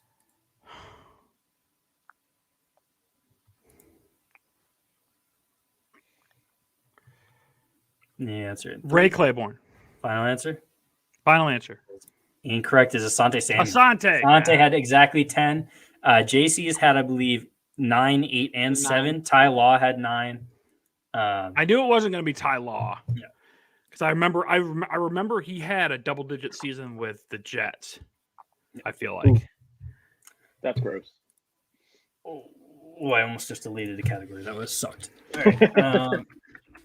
All right, 5-2. We're reaching the halfway point. We are at round 6. Category is music. Can I punt? These are somewhat gross questions. Okay, great. All right. Brian, which 2000s band's first 3 albums were titled The Better Life, Away from the Sun, realized I forgot the quotations here, and 17 Days? Bro, that has got some. That's 3 doors down. Final answer. Final answer. That's 3 doors down, my friend. Yes, sir. I'm curious, which was the trigger there for you? Away from the Sun. That's what I thought. That's what I was hoping for. All right, Who sang 18 Days? There was a song. Do you remember? It was like a band. No, don't remember. It's pretty graphic. All right, all right, Keagan, to get back to maintain your 3-point lead here. Which 2000s band's first 3 albums were titled Leave a Whisper, Us and Them, and The Sound of Madness? Yikes. Yeah, no. Nickelback, final answer. I have no idea. Correct. Brian? 10 seconds. To get back to a 1-point game. Suit the category. 5. 2000s bands. Shine Down. Final answer? Final answer. Brian. That's Shine Down. Damn. That's Shine Down. I've never heard of that band. Sound of Madness should have been the key there. That was the one. What do they say? 2000s I can do. Second chance, Keagan. Sometimes goodbye is a second chance. No, yeah. It's bad. Very early 2000s-y. Yeah. They were 3 doors down like 5 years after 3 doors down. I guarantee you I was like 8 when those albums came out. So that one song, I'm not going to sing it for you, but you'd know it. I'm confident you would know it. And Sound of Madness was also... After? I'll sing it after for you. Okay. Sound of Madness was also probably like their second most famous song, and that was the name of the album. So, yeah, you know when you hear them. Sorry, Night Train. All right, we're down to a 1-point game. Brian just pulled himself right back into it. We are reaching the second half. Keagan has a 5-4 lead. These are all extra categories here. We are now into what separates the men from the boys. Playoff history. Playoff history is the first is the category here for round 7. Brian, 30 seconds. Fill in the blank. The Bengals are making the playoffs for the first time since 2015. Final answer. That's correct. It was 2015. Brian, you have temporarily tied the game up. Keagan has a chance to take the lead here. Similarly, Keagan, fill in the blank. The Raiders are attempting to make the playoffs for the first time since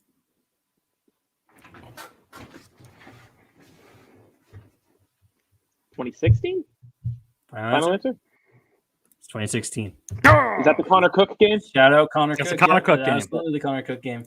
Keagan maintains his 1-point lead. That's tough. Connor Cook. I was really excited for that question, and then I couldn't find anything good, and I ended up on that. That was a disappointing category, I will personally say. Seem crazy, Matt. That hurts. All right. Round 8 is Rookies of the Year.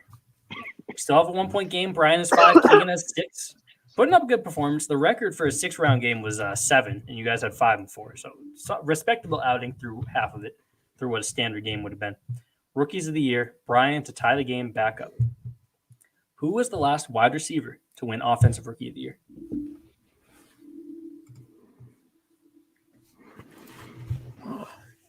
Oh.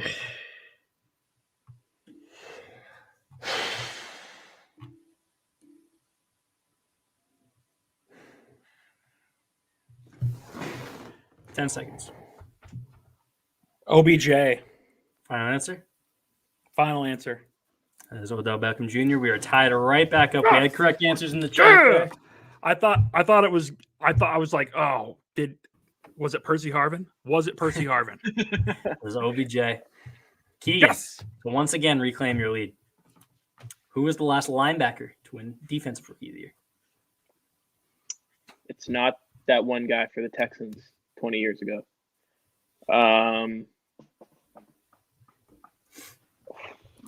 Sorry, I just blew right in the microphone. Darius Leonard, final answer. Darius Leonard. Yeah, Keagan, I tweeted about that like a week ago. serve again. Did you? That's unfortunate. I did. All right. Interesting. We'll add that to my protest case. Already giving up. You know you're going to have to protest. That's tough. I have to switch folders here because apparently StreamYard only lets you keep so many banners in one folder. Don't we pay for this? Yeah. Shouldn't we get makes no sense. I don't like StreamYard. All right. Round 9. MLB. Broadcast ends immediately. Yeah, right. MLB. If this is Jeff Kent MLB. again, you're out of here, Ryan. I think you'll like me less than that, Brian. I'm a big baseball boy. Brian, to once again tie the game up.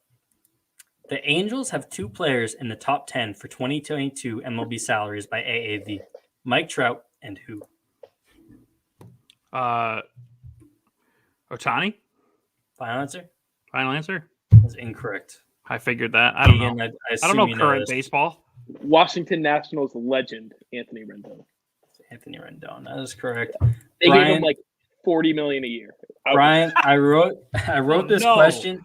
I wrote this question very excited because it's like it's baseball. You're a money guy. Like it felt like a good blend. And then I remembered that you were like a 2000s era baseball guy. Yeah, and I felt a little bad. yeah, I thought about that. I thought about that from like 2 hours ago. 98 to 2012. Yeah, I thought about like 2 hours ago. All right, Keagan, you can sweep a category and get your 3-point lead back here. I personally think you're going to, but let's see. The Phillies have 2 players in the top 20 for 2022 MLB salaries by AAV. Bryce Harper and who?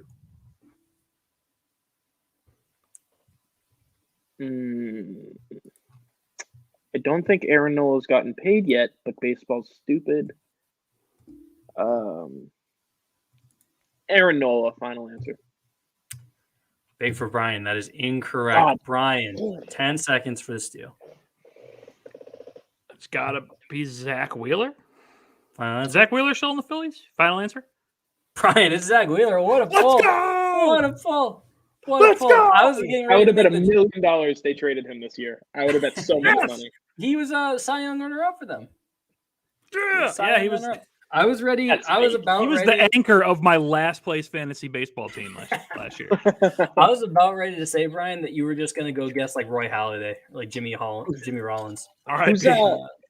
Who's the old Angels pitcher that I would have gotten Zach Wheeler confused with? Who am I thinking of? Jared Weaver?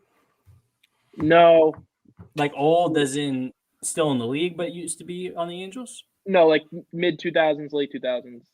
John Lackey? No. Yeah, John All right, Lackey. we can move on. It's not John Lackey. Bartolo Colon? Yeah, Zach Wheeler and Bartolo. That's who it was. Got them confused. Yep. Got it. Thanks. Who is that? Who is that dude who pitched for the Angels and the Rangers? And he had like 2 good years. He like almost Colby something. Colby? Yeah, it was Colby Are you something. thinking of Cole? Not Cole Hamels, but that's what I was thinking of. Colby Rasmussen? No, that was the outfielder. Against that, man. Yeah, Colby. My wife is going to murder me if we don't finish this in the next half hour. Right. Okay, I promise you we will, but I need to look this dude up real quick. Rangers pitcher Colby Lewis. Colby Lewis. Yeah, Colby Lewis. Oh, he won a Did he win a Cy Young? No, but he was like in the mix. He was in the mix. Yeah. He had a couple good years. All right. Round 10 is geography. Yes. Geography. 8-7 game. We've been going back and forth since Brian stole the category back to get to 1 point. It's been 1 point since. Geography. Brian, to once again tie the game. We are at round 10. Only 3 rounds left. 4 cities from California are in the top 20 for 2021 U.S. city population. Which is the least populous?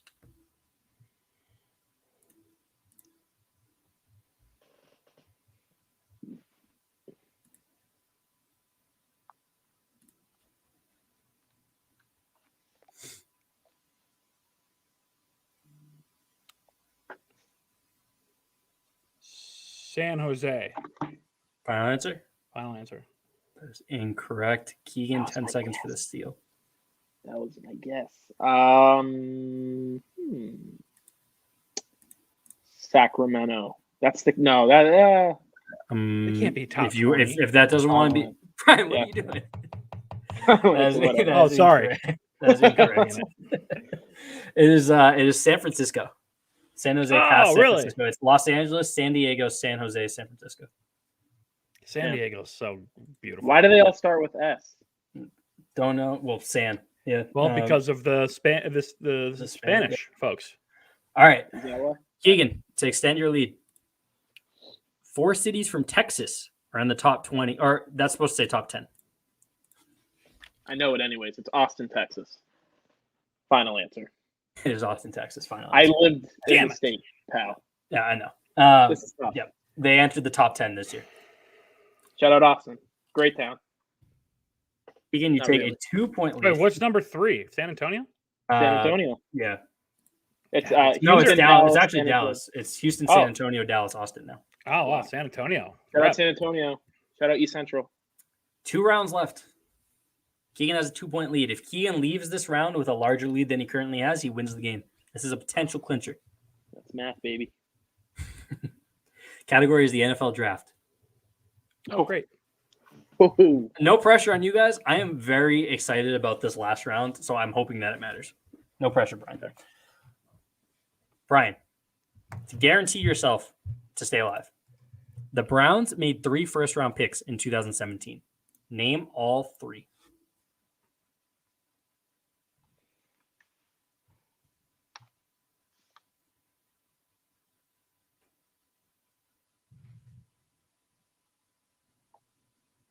Do they have to be in order? That's just No, just all 3. 10 seconds, Brian. I'm going to give you guys a little bit longer in this one because you need 3 names instead of 1. I know Myles Garrett. I know Jabril Peppers. I'm going to give you guys a minute on this one. So you got 30 seconds left still. all right. Just wait until he figures it out. I'm going to give you a minute too. You have 15 seconds.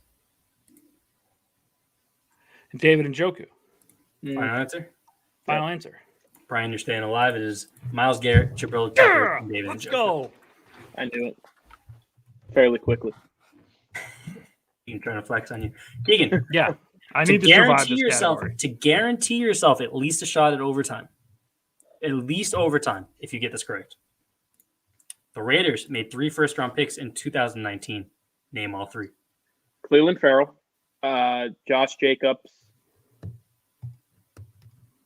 Don't mess up his name. Don't mess up his name. Yeah, that's we established that if you add or do not have an S, it will be incorrect. But that's impossible. That is the Brian rule. I violated this rule. Abrams. Okay, give me all 3 names again, just to make sure. Cleveland Farrell. That is Josh the pronunciation I'll Jacobs, take. Jonathan Abrams. With an S. Yes. It is Cleveland Farrell. It is Josh Jacobs. It is Jonathan Abrams. Keagan, you are at least going to overtime. He stinks. That guy's terrible at football. He does. It stink, is 8 He's to 10. like if Jamal Adams couldn't do what Jamal Adams can do. That's Jonathan Abrams. Here's the deal. It is tied. Brian, you need to get this correct to have a chance to stay alive. You need to get this correct to have a chance to stay alive. Around 12. I think it's been my favorite category throughout the year. I think it's been Keegan's. I think it's been Brian. It's career pass. I love career pass. Let's get out of here. Let's end the season here. We are in the final round of the Pick 6 trivia season. This is the final round, unless there's overtime. So it's technically not necessarily the final round. But we will be leaving with a winner within the next 3 questions at most. Brian, keep yourself alive. Which 1998 to 2008 cornerback spent 7 years in Tennessee and then 4 years in Baltimore? 98.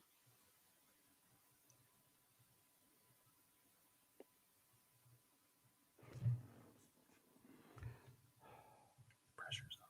You have 15 seconds.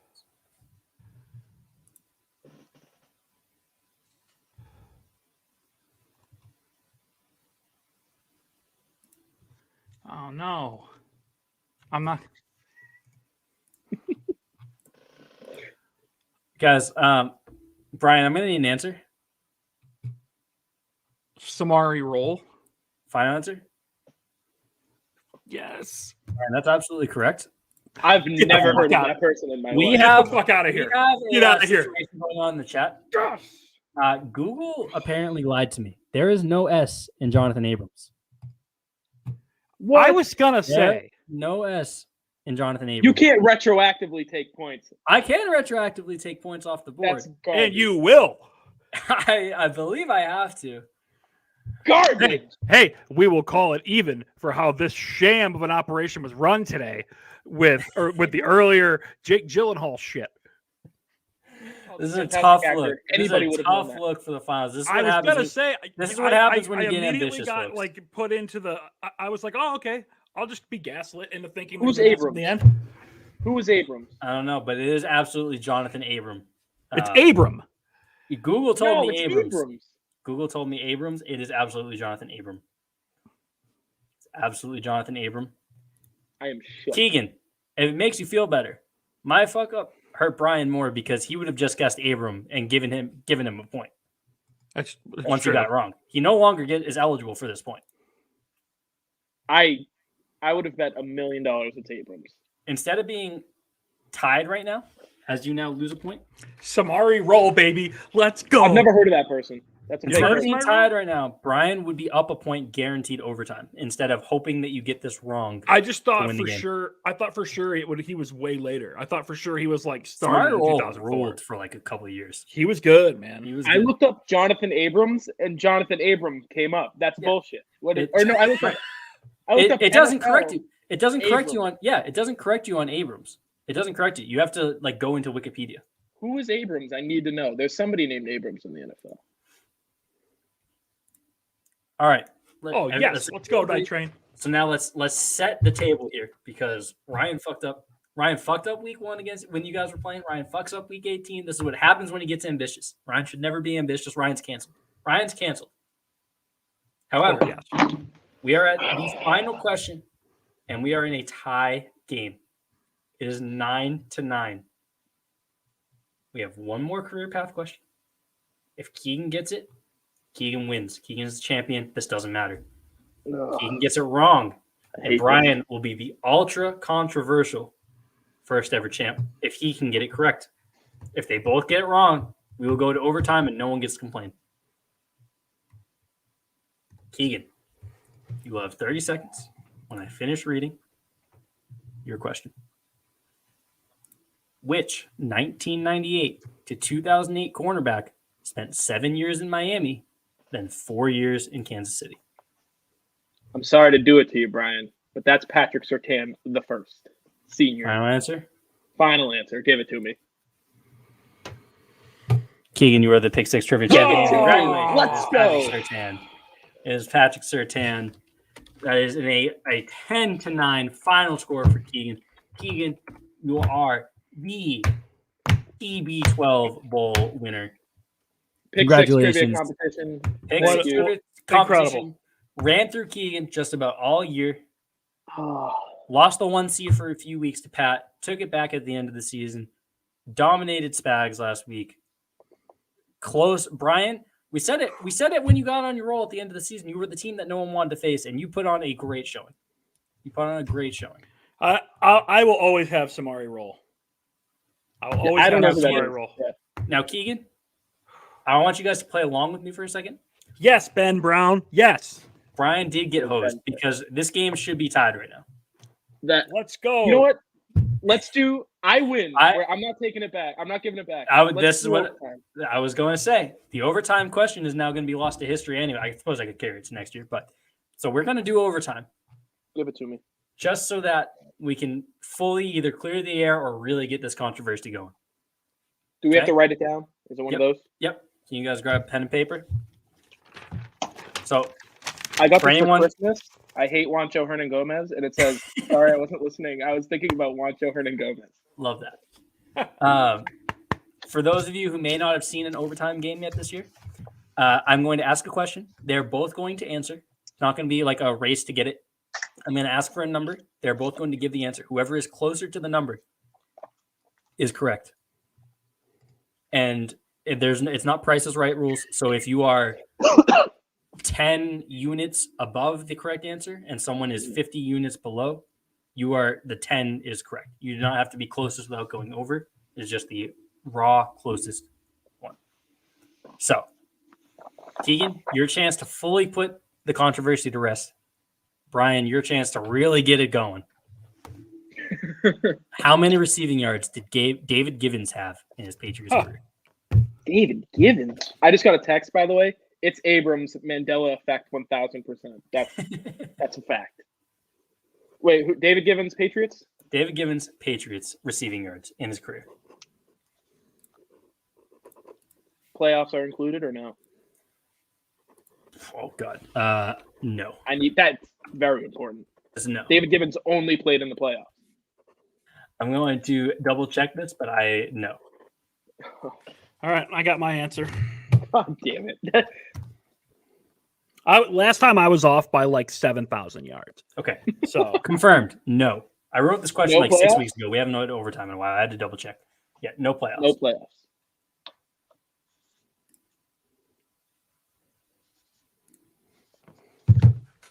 All right. You guys have both written down? Yes. We have a very, very close guess in the chat. Like very close, less than 10 yards off close. Oh, Jesus. All right, Brian, what was your guess? Damian Harris and Ramondre Stevenson, 37-38. 37-38. Keagan? Yikes. 23-50. Folks, I don't even have to do the math. We have no controversy here. Keagan would have been the champion. I'm so fucking bad at these. I'm so bad at these. Last time the question was Corey Dillon rushing yards as a Patriot, and I guessed 7,000, and it was like 3,000. Yeah, it was like 4. You were way. Dave was like in his head, like calculating year by year and adding it up, and he was like 50 off, and then you were like 5,000 off last time. Yeah, Matt. 37-38. Shout out hey, let's go with a little love. Again, correct answer 22-14. Team Crazy Matt guessed 22-22. That's incredible. But, how many playoff yards did he have? Because he might have doubled just in the playoffs alone. My wife 324 yards is not going to allow playoff answers. All right. So, Keagan, congratulations. I need final thoughts. It was a hell of a season. Brian, you are the runner-up. How does it feel losing to the 1 seed here? I can't say it feels good. The way this organization was run, the way everything happened, I would like a recount. We've got problems with the voting machines. Okay, we've got all these issues here. All right, and I mean, King's getting worked up. No, it was fun, man. This was great. This was a really fun. Appreciate fair and square. Yeah, Keagan, congrats on your championship. How's it feel? Thank you. Feels great. This is the most fun I've had doing anything like this football season. Because the Patriots are good. You were gonna say in life. I was like, oh no. Yikes. Damn. No, like for the pulpit, when the Patriots are good, we all have to actually work. So this is a nice breather. We can have fun. That was exactly what I was going for with the show. So I appreciate it. I appreciate everyone who's been hanging out this year. Oliver, Matt, Pat's been in here a bunch. Ryan Jackson was in here a bunch, especially earlier in the year. Ben Brown, we've seen a bunch. Night Train. Night Train is Pat. Just kidding. I constantly takes me forever. Pat, thank you. Goose, been in here. Everyone who's hung out, like all those consistent viewers, anyone who's checking out once. I've had a lot of fun with this. My goal was to have something lighthearted and fun that we could do every week. I feel like we accomplished that. I'm just going to be back next year. It'll be better. I feel like I got more comfortable in that kind of hosting role as the year went on. So, keep working on that. I think Keagan, apologies to Brian. I think Keagan was the appropriate champion. He did run the league for the most part this year. It makes sense. As always, he avoided the big Asante Samuel error at the end. Mm-hmm. And he locked it down, dropping the interception. And as always, it was first down, it was second down, it was third down, and now like the Patriots on fourth down, we were always going to punt.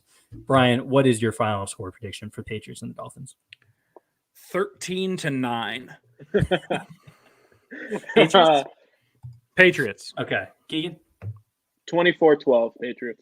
All right, I'm going to go 31-17 Patriots. So that will do it for us, guys. I appreciate you. We will be back next year. Other shows are going to continue. So if you're not following twitch.tv/patchballpit, you're not subscribed to our YouTube, make sure that you're doing both of those. We will have off-season shows. We will be going live in the playoffs. I might not be specifically, but other shows will still be going live in the playoffs. I appreciate you guys all watching this year, and we will see you soon.